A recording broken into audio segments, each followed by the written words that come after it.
What's your view on signage? Yeah. Well, again, it depends what you want to do. Classically, sport is an example of this, where a sporting organisation will come to you and say, you should sponsor this because you'll get lots of tickets to go and you'll get a bloody great sign that goes around the ground and. Now, if you're a big brand, and I won't mention any names here, but if you're a big brand and you attach your name on a big sign to stuff, then unless you're completely unknown, why would you do that? Because the perception potential that you have is because you're big, you make a lot of money. And by sticking a big sign up, you can't prove that you do. Look, we can afford a big sign. Because I didn't need to know that your name was, I knew that already. So why were you going to spend all this money putting a big sign up telling me something I already know? So signage, fine, if you're actually using it to tell me something. Get back to the purpose of why you're doing this. So if you want to change my mind about something or introduce a new thought to me or a new product or whatever, then fine. For a limited time, I think signage has its place, but it's limited, both in application and in duration. So if we look at sport and art, I won't say sport versus art, what's your opinion on what one might be able to offer over the other in terms of sponsorship, and what are the similarities? Well, going back to the wheel, sport classically is about big reach audience. So it talks to lots of people, generally through, the media, at one time, but it talks to them in very quick grabs, signage, instant messaging, whatever the benefits of the sport sponsorship are. So it's got a limited ability to have depth. I'm not saying it's superficial, but it does come for a very limited duration with a very limited message. So in terms of the circle, it tends to suit organisations that have an image intention. They need to do something image-wise and or sell product. So if you're saying, hello, we're new, this is who we are, then sports sponsorship can reach a mass audience and give them a very single message, a brand name, for example, a new product name, quite effectively. So it can tell you about the brand, hello, here we are, or it can tell you about the brand's product, this is what we do and here it is. Where art comes into its own is the deeper, I would argue, the deeper connection side of the brand circle, which is about behaviour and beliefs. Something that sport, I think, struggles with.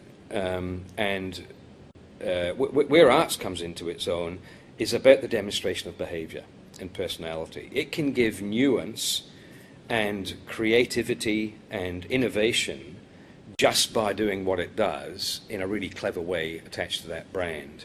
So the brand can perform, as opposed to the brand shouting a message. It can physically perform in the behavioural space and certainly in the belief space. Where they both connect, I think, where sport and art are good is when you actually get in partnership with the brand and you both turn around and look at a community. And I think that's where a lot of sports are going. Certainly in my experience, that's where we did at Qantas. Was the Sharing the Spirit was about taking sports back to grassroots. And you'll notice that a lot of the big brands now are very interested in the grassroots aspects of sport, Auskick, junior stuff, etc. Because they are seeing that as a big brand, signage is limited, actions speak louder than words. This is how we behave around here. So they've kind of moved around to the behavioural quadrant with sport. I think art, however, starts at the behavioural quadrant and takes it a lot further. And just finally, what's your vision, your view on where art sponsorships might be heading, or could head if they were approached in the right way?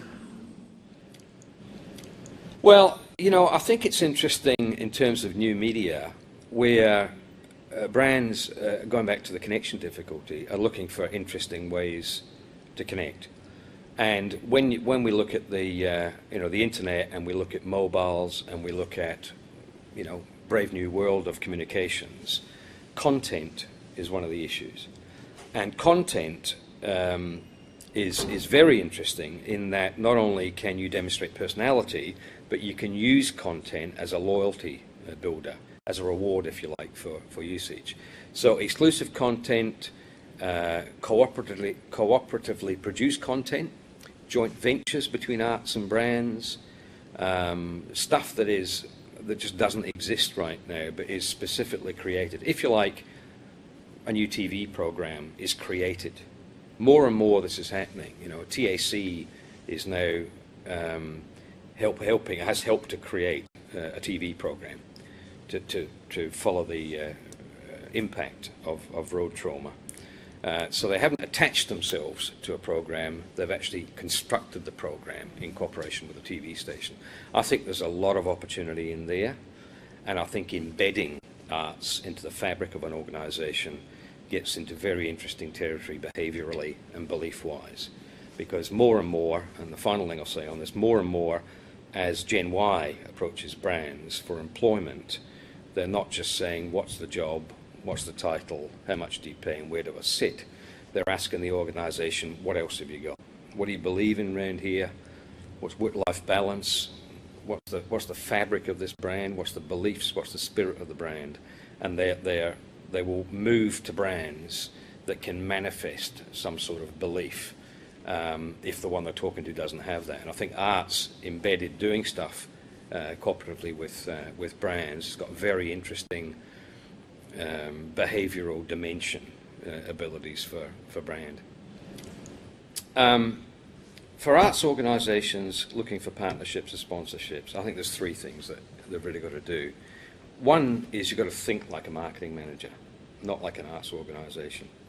The second thing is that you need to nail the issue the brand has in trying to connect with its consumers. And the third thing is, because marketing people are creative, is that you need to deliver this solution with an absolutely cracker of an idea. So the very fact that arts organisations are innovative and creative is their strength.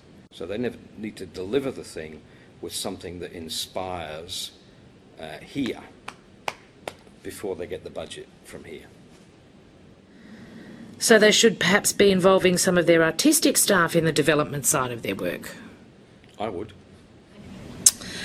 Well, thank you very much, Martin, for your input and sharing your knowledge with us.